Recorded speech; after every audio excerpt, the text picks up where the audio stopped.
Welcome back to the Black Table here on the Black Star Network. I'm your host, Greg Carr, and this is our weekly hour devoted to exploring ideas and subjects of special importance to people of African descent and others fighting to build a better society. Every week we've had some powerful conversations. We've had roundtables, we've had authors, we've had topical subjects that have really pushed us. Today is a day that would not have been possible prior to COVID because there was no Black Table show. But we've been waiting on this monograph that we're going to talk about today, this book, and this author who has a long stretch of work as a master teacher, master administrator, educator extraordinaire for quite some time. We are joined today by Dean Emeritus of the Howard University School of Education, Dr. Leslie Fenwick, Dean Emerita, rather. Let me get my grammar correct. She's professor of ed policy at Howard University, of course. Holds an appointment as Dean in Residence of the American Association for Colleges for Teacher Education. She is a former visiting fellow and visiting scholar at Harvard University. She has worked at every level and in every valence and sector of American education. She was a preschool to K-12 teacher. She's an administrator in public schools, urban and private universities.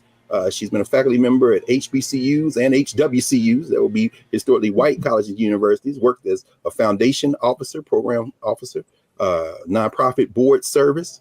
She was also a legislative aide in the legislature of the Ohio Senate, and also a finalist for the United States Secretary of Education in the Biden administration. There are any number of other accolades, and I may mention some of them as I go on. One of the most satisfying ones for me is every time I go to the National Museum of African American History and Culture, I see Dean Fenwick's name because she was on the scholarly committee put together by the great John Hope Franklin himself to design the content for that museum. So we are thrilled to be joined today to discuss her book, Jim Crow's Pink Slip, The Untold Story of Black Principal and Teacher Leadership. We're joined today by Dean Leslie Fenwick. How are you, Dean? Welcome. I'm doing well, Dr. Carr. Thank you. Thank you not only for inviting me, but for doing this show. It's a very important show. As I mentioned to you, colleagues from other universities and across the country have been calling me, quoting you to me. So I'm glad I'm finally before you. Thank you. Well, we're together. And it's so wonderful, Dean, because as we know, even though we both are have been associated for a long time with Howard University, as I told the students at Morehouse one time, there's only one big HBCU with a lot of different locations. I said, I know y'all don't believe that, but I think about the fact that we recruited you, of course, from the Atlanta University Center, and we go all the way back to Ohio State and graduate school where you represented there. And we're going to talk about that in a minute. In fact, let's start there. Jim Crow's Pink Slip. You opened this book so powerfully with an encounter that you had while in graduate school.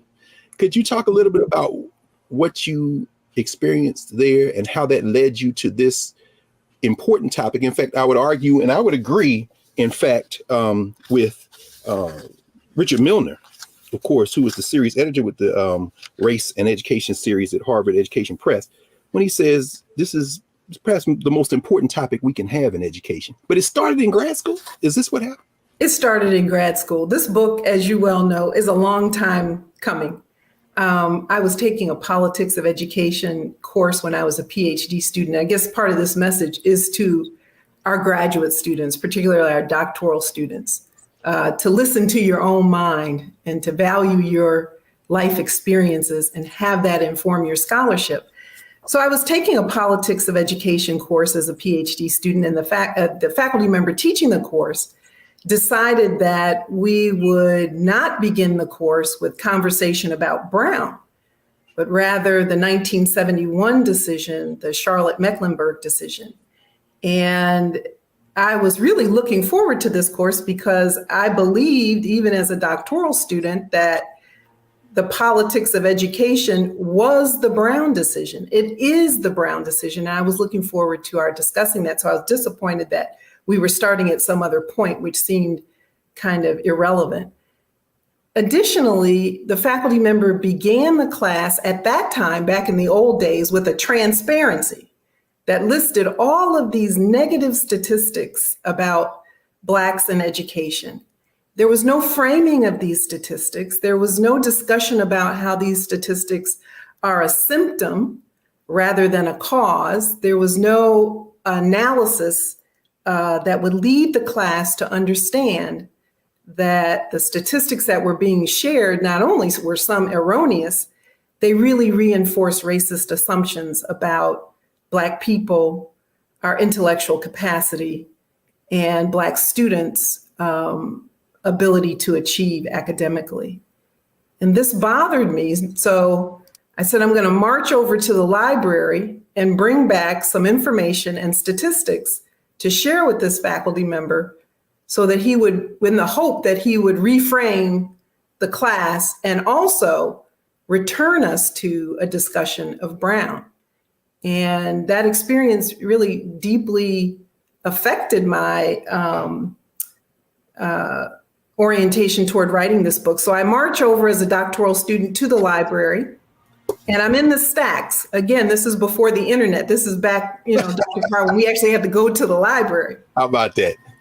A lost art, unfortunately. We need more. We need to return to those stacks. We need to return to the library because guess what, students? Everything isn't on Google. How about or Bing or any other search engine, but that's another story, right, for another day. No, it's a lesson. You dropping jewels along the way. So you're in the stacks. So I'm in the stacks.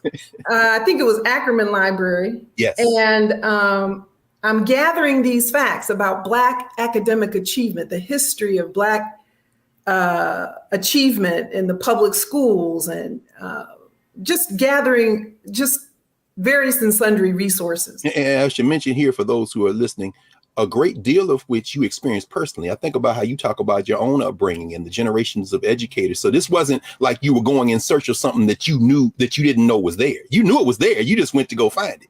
Oh, absolutely. I knew it was there because of my own family experience. My father attending the great Paul Laurence Dunbar High School in Washington, D.C. My mother attending Sumner High School, the great Sumner High School in Kansas City, Kansas. All of their friends whom they met at Meharry and at Howard, who had attended segregated Black schools from Delaware down to Florida over to Mississippi, Arkansas, Texas, et cetera. They all had the same story. Yes. About the exceptional credentials of their Black teachers and principals. Yes. So I'm in the stacks and literally almost pushed out of the stack, one of the shelves, is the Senate hearings about the displacement of Black principals. And I was shocked by two things. One, that there were Senate hearings, and two, that these occurred in 1971, as late as 1971. So now for our younger listeners, they may say 1971 was ancient history, but don't we think of Brown as 1954? That's right. But really this history still has resonance. It's a history that's not dead and still has resonance today. It's certainly the history of my generation. I mean, born in 1965, I think about the fact Various and Dira Swan visited Howard's campus, and Lisa Crooms Robinson and myself both said to them, we were the shock troops in Nashville in 1970, 71. And when you're writing this book, you're really unveiling.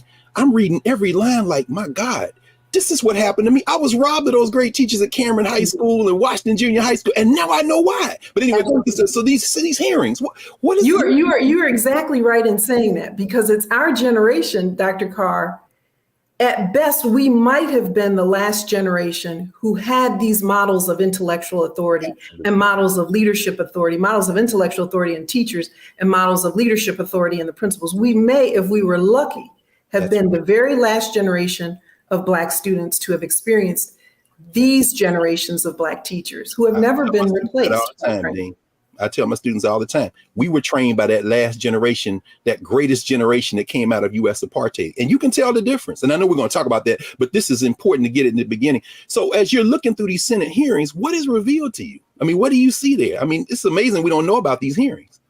It is absolutely amazing, because this is the untold part of Jim Crow's Pink Slip, the untold story of Black principal and teacher leadership. And again, this is a message to our young scholars, young PhD students, and newly minted faculty. So these Senate transcripts on the displacement of Black principals have been cited at least 100 times in the literature. And yet the singular story that's shared in the Senate transcripts has not been talked about. The Senate committee was chaired by then Senator Walter Mondale, whom you know later becomes a vice president. And it opens with the testimony of Dr. Betty Smith. Senator Mondale asks Dr. Betty Smith to talk about her experience of being fired after the Brown legal decision.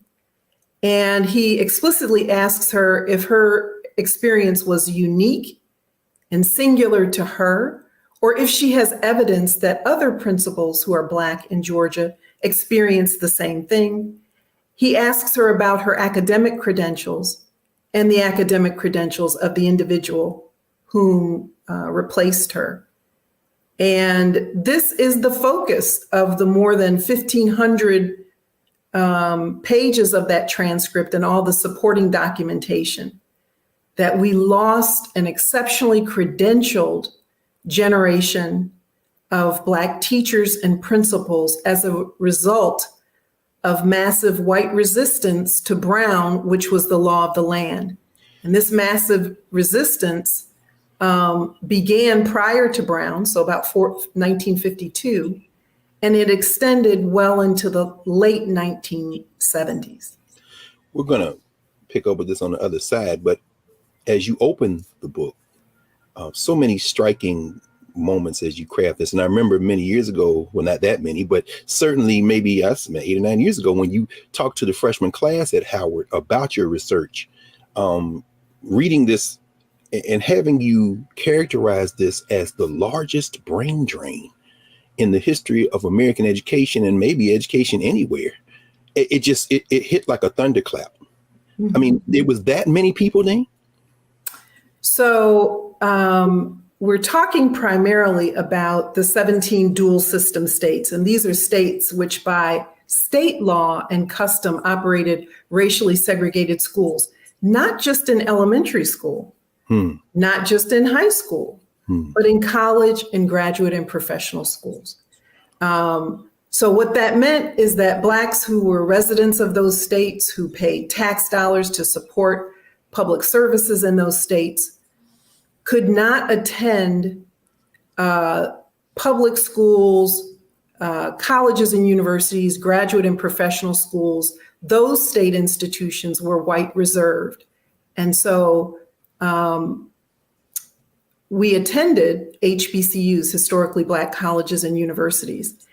And if that individual wanted to pursue graduate or professional education, a PhD, a JD, a DDS, an MD, any such degree that was not offered by the HBCU, that Black citizen had to leave the state to earn academic credentials at the graduate level. And so in education, where did most of the individuals who were teachers and principals, after earning their undergraduate credentials at the state's private or public HBCU, where did they go to earn master's and doctoral degrees? In my book, I trace the institutions that they attended.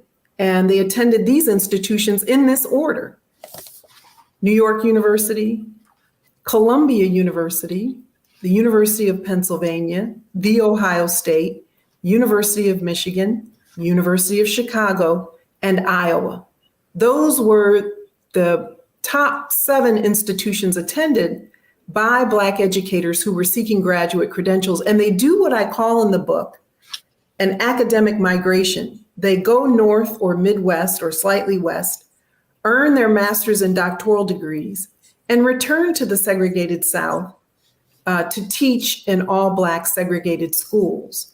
As early as 1926, the school that my mother attended for high school, Sumner High School, as early as 1926, 41% of the all Black faculty at my mother's high school had master's and doctoral degrees, and about 3 from University of Chicago and Harvard combined. Now, I'm not just telling that last statistic based on a family anecdote. Sure. I found this information through my research and through the Senate hearings. And that was not a fact that was only true of my mother's school. This was broadly true of segregated all Black schools, that despite sometimes dilapidated buildings, despite certain underfunding, despite used books and other curricular materials many times defaced with racial epithets, the teaching force and the leadership force, the teacher and principal workforce was exceptionally credentialed. And they had also experienced learning in a desegregated or integrated environment in their graduate school education. So they returned to the South after, as part of this academic migration, having not only superior academic credentials when compared to their white peers, but also a social experience that their white peers had not had or experienced. Yes. Can we then take a second here just to pause, and we're going to come back in our second block. And I want you to pick up right there, if you will, with us to talk about their social experiences and this return and how important it is for us to not only take note of what happened, but the implications for what this means for us today in terms of when we start thinking about diversity in education and recruiting Black teachers. We'll be back in a moment with Dean Leslie Fenwick discussing her book, Jim Crow's Pink Slip, The Untold Story of Black Principal and Teacher Leadership, here at the Black Table on the Black Star Network.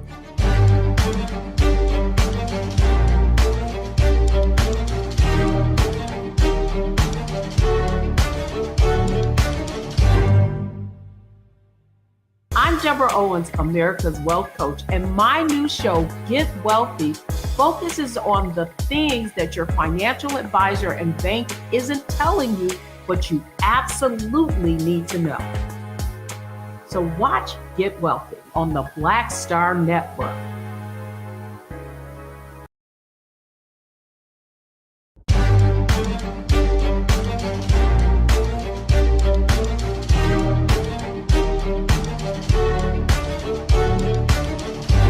Welcome back to the Black Table. We're speaking with Dean Emerita of the Howard University School of Education, Leslie Fenwick, and author of the book, Jim Crow's Pink Slip, The Untold Story of Black Principal and Teacher Leadership. Dean, when we left, you were walking us through this remarkable force of educators who returned to the South because they couldn't go to school in their home states. I think about your colleague and our friend, the late Jim Donaldson out of Florida, Lincoln University graduate, 26-year-old PhD from the University of Illinois. So many of them in the Big Ten. I mean, I know I went to Ohio State because Jamie and McDonald Williams had gone to Ohio State in the 40s. And I think about so many who had gone to these schools, and then they came back. And of course, we think of them in terms of HBCUs, in terms of populating those faculties. But you say they were also elementary and junior high school and high school teachers and principals. So how do they stack up against their white counterparts in the apartheid South and the Jim Crow South? So, as I mentioned, Black teachers across the apartheid South, the 17 dual system states, Black educators, teachers, and principals were more academically credentialed and experienced than their white counterparts. And this was one of the horrors and one of the reasons why this issue reached the ears of Congress in terms of this series of U.S. Senate hearings on the displacement of Black principals. The issue was not simply their displacement. The issue was that they were being fired, demoted, and dismissed and replaced by lesser qualified whites. That was the issue. And that is the focus of the Senate hearings, even though no one has written about this particular focus. So, when we talk about credentials and Black people, qualifications and Black people, I don't want to begin the conversation with our most recent Supreme Court justice. I want to go back to 1952 when superintendents and school boards told qualified Black people, credentialed Black people, superiorly credentialed Black people who, against the racial constriction of the times and nearly half a step out of slavery, worked to get exceptional credentials and be effective teachers, and who were still captured by the arc of racism and purged from our U.S. public school system, much to the detriment of all students, particularly Black students, and much to the detriment of the public school system itself. So to put this in kind of numerical perspective. Oh, yeah, please do. Yes. For your listening audience. Yes. Prior to 1954 in the 17 dual system states, Black educators comprised 35 to 50% of their state's teaching force or principalship force. So the educator workforce was about 35 to 50% Black. Today, out of the nation's 3.2 million teachers, less than 7% are Black. About 11% of the nation's 90,000 principals are Black, and less than 3% of the nation's 13,800 superintendents are Black. And here's something that's quite interesting. Then as now, Black educators are the nation's most academically credentialed educator. Black principals and teachers are more likely to hold a master's and doctoral degree as one indication of quality than their white peers. And yet we're tremendously underrepresented in the ranks of school leadership at the superintendent level, which controls budget and policies for school districts, and at the principalship level that controls the implementation of curriculum and the selection of the teaching force. Dean, could we take a second there and have you walk us through a couple of things? Number one, the techniques that were used to destroy that pipeline, which admittedly was put together because we were in Jim Crow, but nevertheless produced this high quality group of teachers. You know, you write about people being called incompetent, which is utterly absurd. Principals being taken out of their buildings, and when they're closing the building, if they open the building, they put a less qualified white principal and make them the assistant principal, or they promote them. It looks like a promotion, but you're trying to get rid of them. You talk about these two types of educators, either the people who can go along or the radicals. Let's get them out of the building. But, you know, as you're describing this, so that's one thing. I hope you can walk us through. And also, in terms of how they fought back, you tell the story of a group, all these groups, but the American Teachers Association. It's cost me a lot of money over the years to get the histories of the state level associations that the National Education Association paid for them to write those state histories. But in reading them, I almost get furious because it's like these were real people. These are the heroes of education, these teachers and principals in Arkansas and North Carolina. And you write about, of course, Georgia.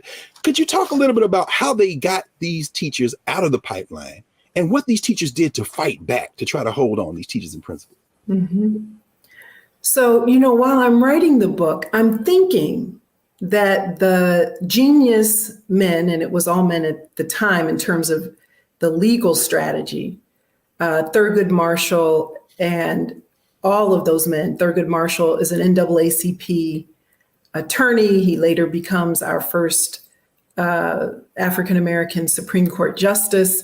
I think our grad, HBCU grad, and you can correct me if I'm wrong, but I think that his record of successfully defending 21 out of 31 cases before the Supreme Court has not been beaten. So no. he's still, you know, HBCU trained. No question. And still his record stands in 2022. Okay. So I'm thinking, as I'm reading all of this, all of my research that goes into the book, that Thurgood Marshall and others must know, because they're litigating all the cases in the South that precede Brown and that comprise Brown, that they must know that if Brown is successful, that given the racial customs, strictures, and just base violent racism of these states, that Black educators' jobs would be at risk.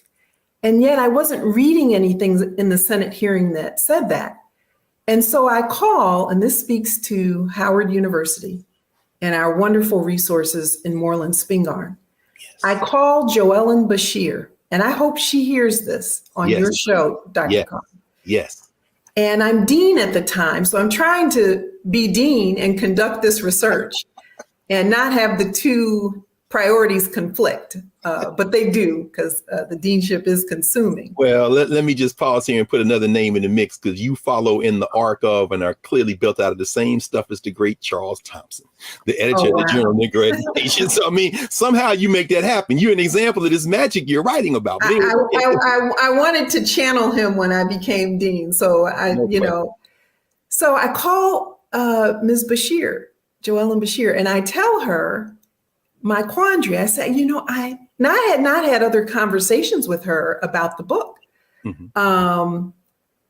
But I tell her my quandary. I said, I think that Thurgood Marshall would know about this, or others would know that this was a prospect, that this might happen, that if Brown is successful, Black educators will lose their job. And she says, well, Dean Fenwick, normally we would invite you to come and review the resources that we have here at Moreland Spingarn and do a little sleuthing on your own to see if you can find the answer to that question. But given your responsibilities as dean, and she was very complimentary of me, I will see what I can find for you. So this was a special favor. Wow. And that was the end of that conversation. I would say flash forward 3 weeks later, maybe 4 weeks later, at home, I get a brown envelope addressed to me. I open it, and Joellen Bashir, the Moreland Spingarn archivist and librarian, has copied all of these materials. And one of the things she sent me was a memorandum that Thurgood Marshall had written. He was establishing in the NAACP the Teacher Information and Security Department. And the role of that department was to collect financial resources, because they knew as early as 1952 that if Brown was successful, Black educators were going to lose their jobs, Black teachers and principals, and that they would need financial resources to litigate those cases. And so I credit Joellen Bashir with answering my question and providing me evidence for that. And there were a lot of other interesting memoranda in there signed by Walter White and other leaders of the NAACP at that time, and even before. Thurgood Marshall also documents one of the most egregious cases. Remember now, he and other NAACP attorneys are going south. They're collecting the testimonies of Black principals and teachers about what's happening to them. Yes. And in South Georgia, he identifies a principal of a one-room dirt floor schoolhouse. The gentleman had earned his undergraduate credentials as a teacher at Fort Valley State University. At the time, I think Fort Valley College, now today, Fort Valley State University in Southern Georgia, and had gone on to earn a master's degree in educational leadership from Columbia University. Returned to the South and was teaching in a one-room dirt floor, all Black schoolhouse. And while integration was progressing, or the transfer, I'd prefer to call this the transfer of Black students into previously segregated all-white schools. That's very different than integration. This gentleman was replaced by a white milkman. Whoa. Now, this is the most egregious error, the most egregious example. I don't think that example was common, but what is clear by the historical record is that on a near one-to-one basis in the 17 dual system states, exceptionally credentialed and effective Black educators were replaced by less credentialed whites. Some were educators, others were not. And so in many ways, we've gone back. There is no state today that has 35 to 50% of its educator workforce as Black. And the assertion of Jim Crow's pink slip is that we can trace the underrepresentation of Blacks in the educator workforce to this purposeful decimation of the Black educator pipeline, which resulted from white resistance to the Brown decision. And that protracted resistance occurred for more than 25 years. Thank you, Dean. We're going to take a pause here, and when we come back, let's continue this. You write about the Singleton case. You write, in fact, devote a whole chapter in litigating Jim Crow desegregation. And we want to come back, we want to talk about that fight, and not only how the Black educators were involved, but the Black sororities, fraternities, the links, how Black folk fought back. And we'll be back in a moment to continue our conversation with Dean Leslie Fenwick, author of Jim Crow's Pink Slip, here on the Black Star Network. Back in a moment.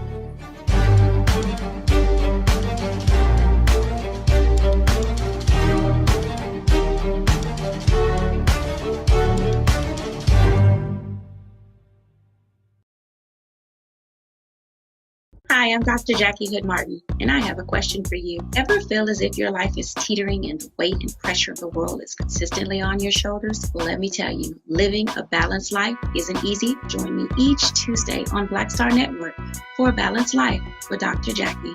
We'll laugh together, cry together, pull ourselves together, and cheer each other on. So join me for new shows each Tuesday on Black Star Network, A Balanced Life with Dr. Jackie.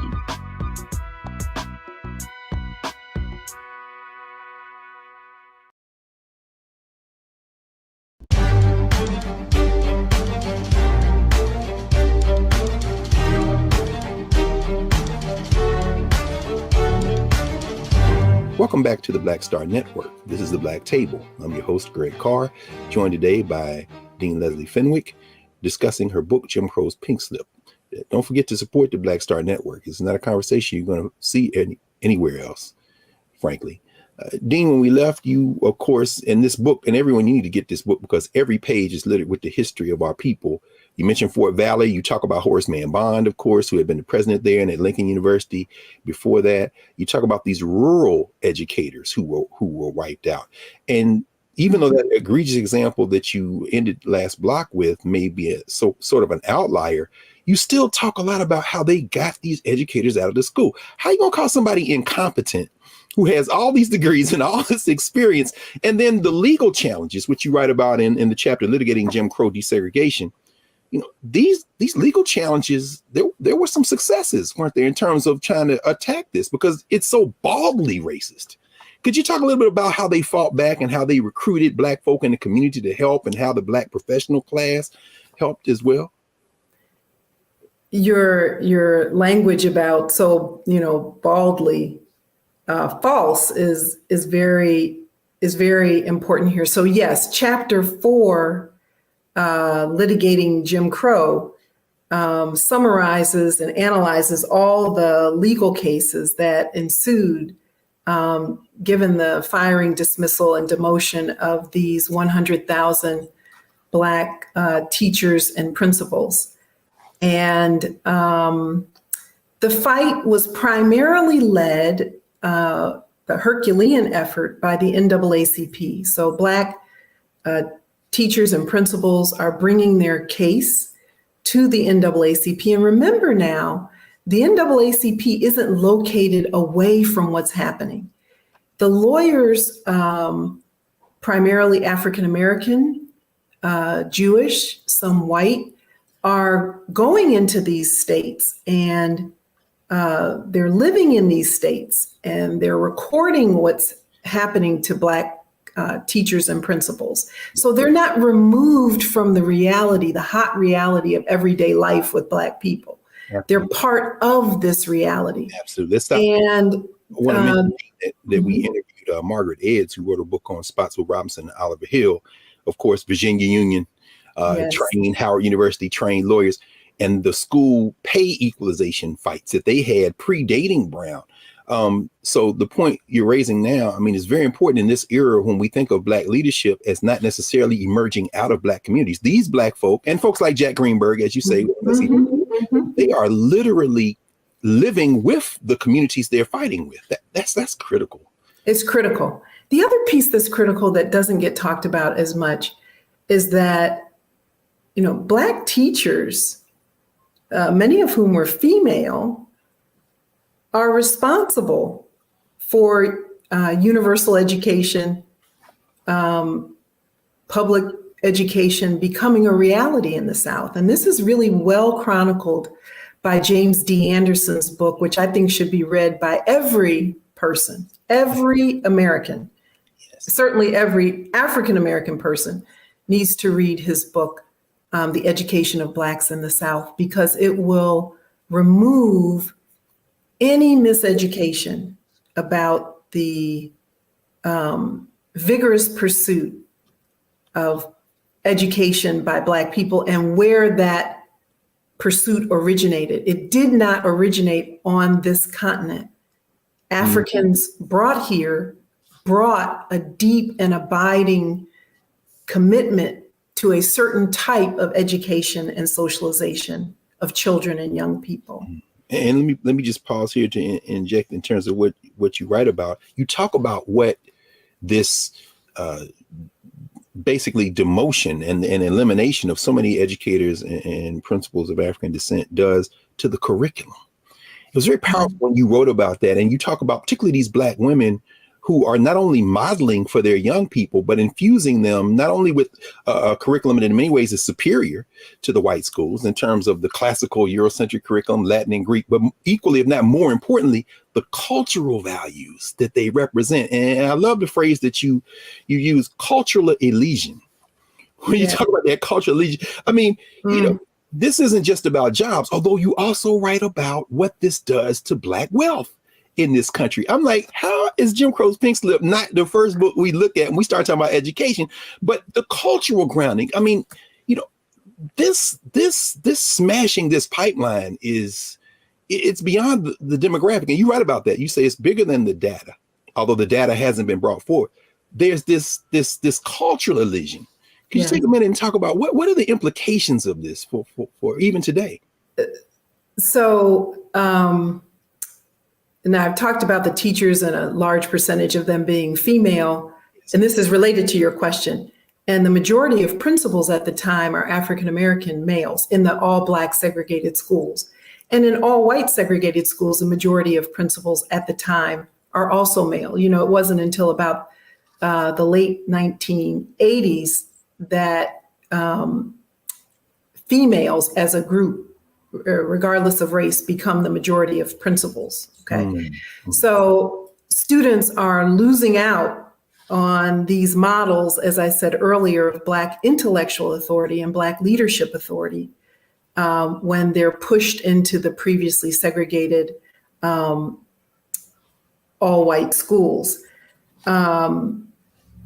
You asked me so many questions there. Oh, just anywhere, because everybody has to get this book, quite frankly. And I know we're going to be teaching it. So I'm just glad this is our point of entry for so many people. But go ahead. Anywhere you want to pick, of course. Dave. Well, let me talk about chapter 4, the legal cases, which it took quite some time to compile those and analyze them.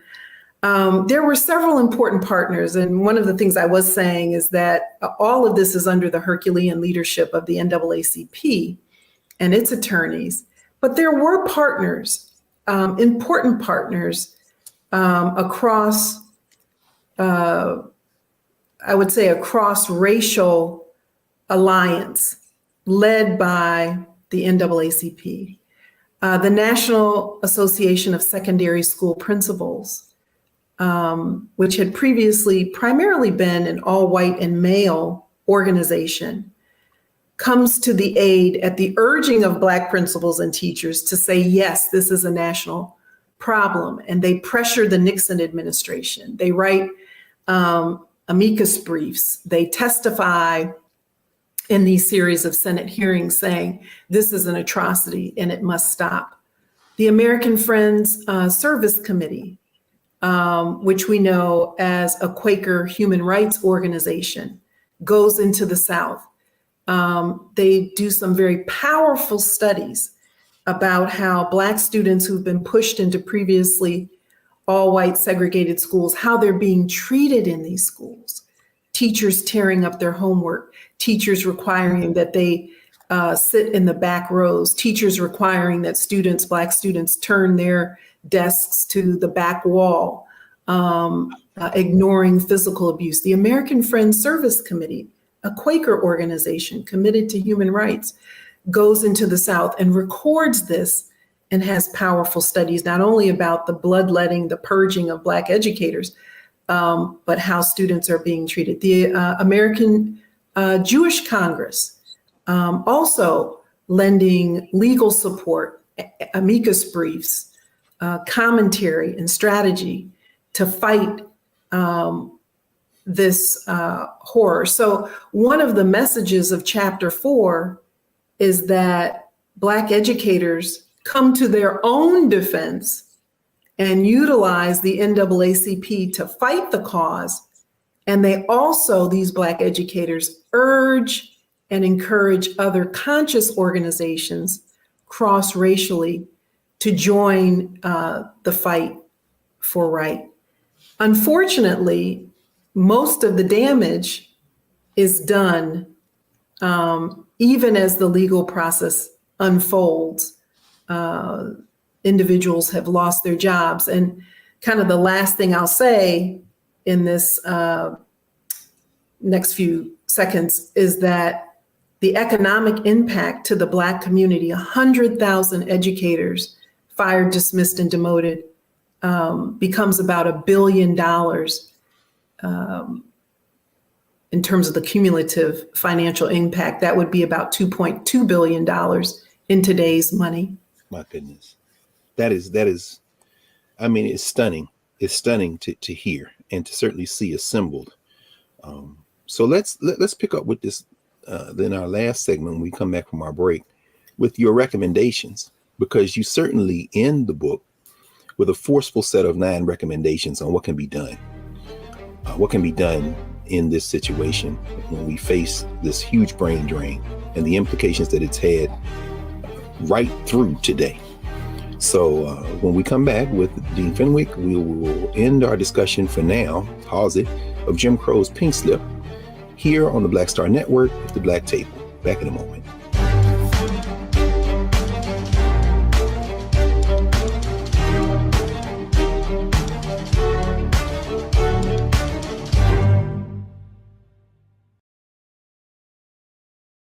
When you talk about Blackness and what happens in Black culture, we're about covering these things that matter to us, speaking to our issues and concerns. This is a genuine people-powered movement. There's a lot of stuff that we're not getting. You get it, and you spread the word. We wish to plead our own cause. Too long have others spoken for us. We cannot tell our own story if we can't pay for it. This is about covering us. Invest in Black-owned media. Your dollars matter. We don't have to keep asking them to cover our stuff. So please support us in what we do, folks. We want to hit 2,000 people, $50 this month, raise $100,000. We're behind 100,000, so we want to hit that. Y'all money makes this possible. Checks and money orders go to P.O. Box 57196, Washington, D.C. 20037-0196. The Cash App is $RM Unfiltered. PayPal is R Martin Unfiltered. Venmo is RM Unfiltered. Zelle is Roland at RolandSMartin.com.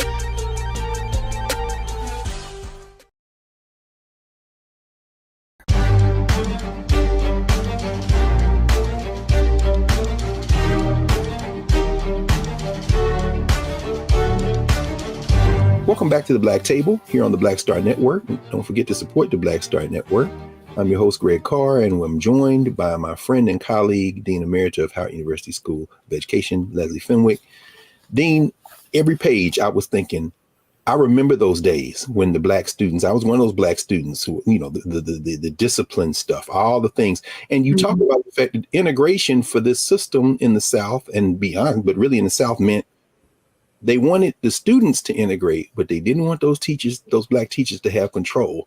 And so they got rid of the teachers, you know, but you end with 9 recommendations because this is the world we live in now. And you paint this picture and you show us that this was not accidental. This was very deliberate. But of course, and I love the last thing you write in the epilogue when you write, now just quote you to yourself, you don't mind, what would it mean for American democracy when these young people, many of whom have been pushed and held at the margins of social, political, and economic order, are the majority? And you talk about non-white students being the majority now in the public schools. Will their commitment to democracy and public schooling be resonant, or will it be absent? How do we fix this, Dean? it's got to be fixed. We're here, right? So I mean, so we have to fix it. You see me glancing down, and I can only imagine how students in your class feel, because I have to take notes on your question. No, you had to take notes. you live this. we could have a 5-hour conversation. I'm trying to focus my. Take your time. You want to come back? We have to invite you back. I will say this. In the policy world, research.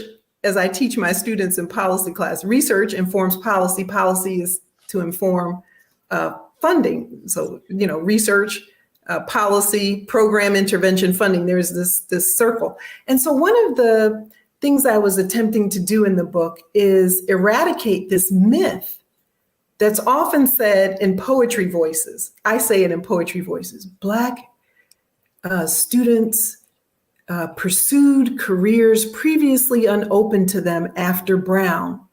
And that's why we have less than 7% of our nation's 3.2 million teachers as members of African American or Black racial groups or ethnic groups.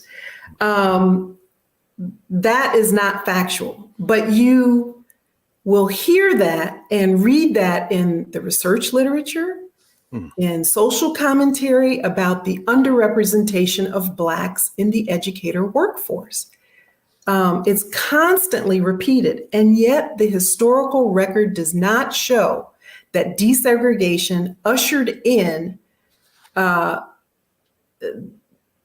release of Blacks from the educator professions voluntarily. What the historical record shows is that Blacks were purged from teaching and leadership positions in the public school systems across the United States. And we have not yet recovered from that purging. That's the first thing. The second part of the myth is that Brown really meant the integration of Black students into previously segregated all-white schools. Brown never said, close all the Black schools, fire the Black principals, teachers, and principals, and push Black students into previously all-white segregated spaces. But that's what was orchestrated to occur in order to maintain the segregationist hold on the public school system and the monies that supported it. And so there's a myth busting that is an intention of Jim Crow's Pink Slip here. A correcting of the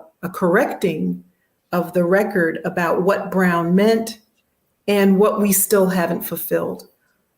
Brown meant that we were to cease segregation in public schools.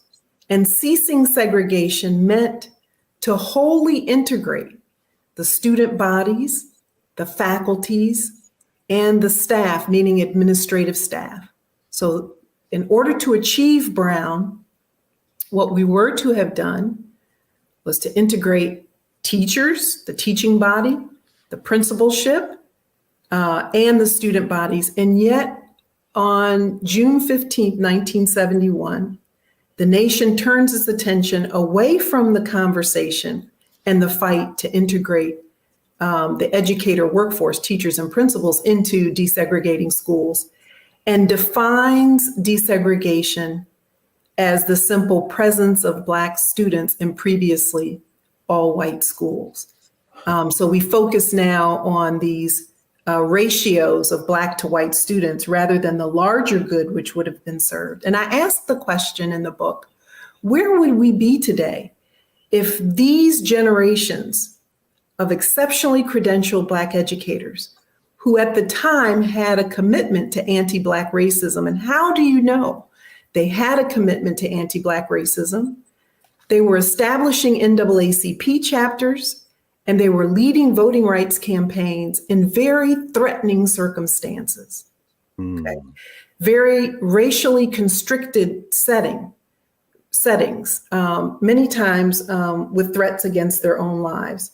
And so in order for us to kind of correct this circumstance, we need to know the myth, understand the actual history, and then write policy that addresses the historical record. Yes. And that's what led me to the 9 recommendations that conclude Jim Crow's Pink Slip. Thank you, Dean. I think we probably need to have a 2-hour segment of the Black Table to even begin to sketch the full range of Jim Crow's Pink Slip. But somehow, in the space of 50 minutes, you were able to give us the broad scope and do some drill downs in terms of some specific examples. This is a truly remarkable book. And as we've been saying since you first shared it with our 18 and 19-year-olds at Howard, your research, we've been waiting, and everyone needs to get Jim Crow's Pink Slip, particularly as it empties into some policy recommendations that can truly perhaps fulfill the promise of this experiment we got drug into against our will. But nevertheless, we're here now, so we better do something about it. So, Dean Fenwick, thank you so much. It's been an honor to have you with us.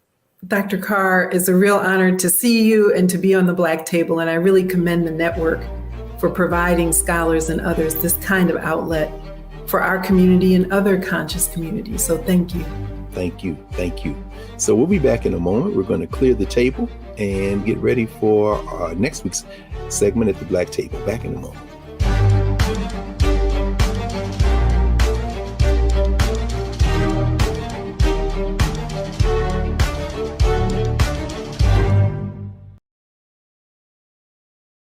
Hatred on the streets, a horrific scene, a white nationalist rally that descended into deadly violence. White people are losing their damn minds.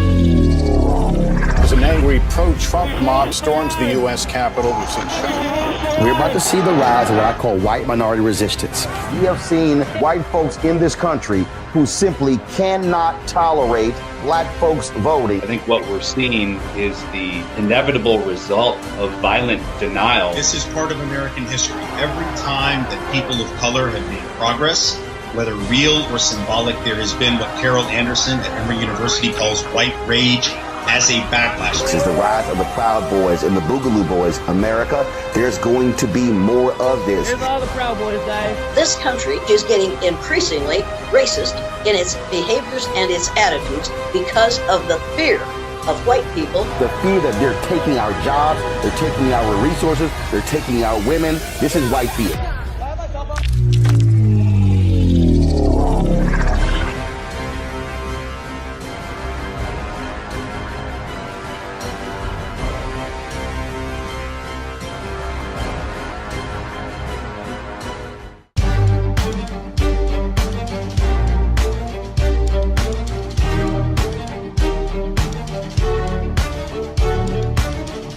Welcome back to the Black Table. We've been joined for the last hour by Professor Leslie Fenwick, Dean Emerita of the Howard University School of Education, a finalist for the Secretary of Education job in the Biden administration. In fact, she should have gotten that job. She would never say that, but I'm telling y'all right now.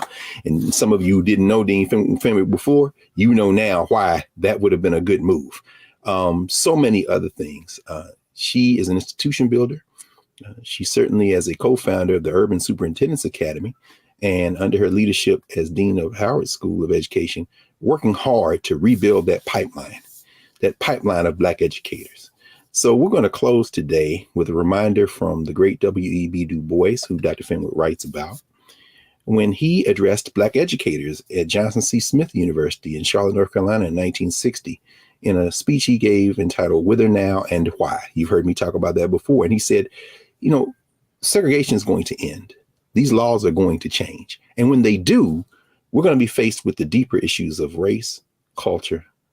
And if we don't address these issues of race and culture as it relates to education, our children are going to be pulled into a system where they will be defenseless. And as we heard Dean Fenwick say, this was something that the NAACP anticipated and yet found itself powerless to prevent in the face of structured opposition, not just from the South, but in some cases from the federal government, from the testing agencies like ETS and others. And so we are faced now with a challenge. Will we educate our young people in this country, or will we surrender to the forces who simply want to choose something else over our common humanity? We know the answer to that is up to us, and we will meet the challenge. Join us next week at the Black Table. We will continue, and don't forget to support the Black Star Network. Thank you.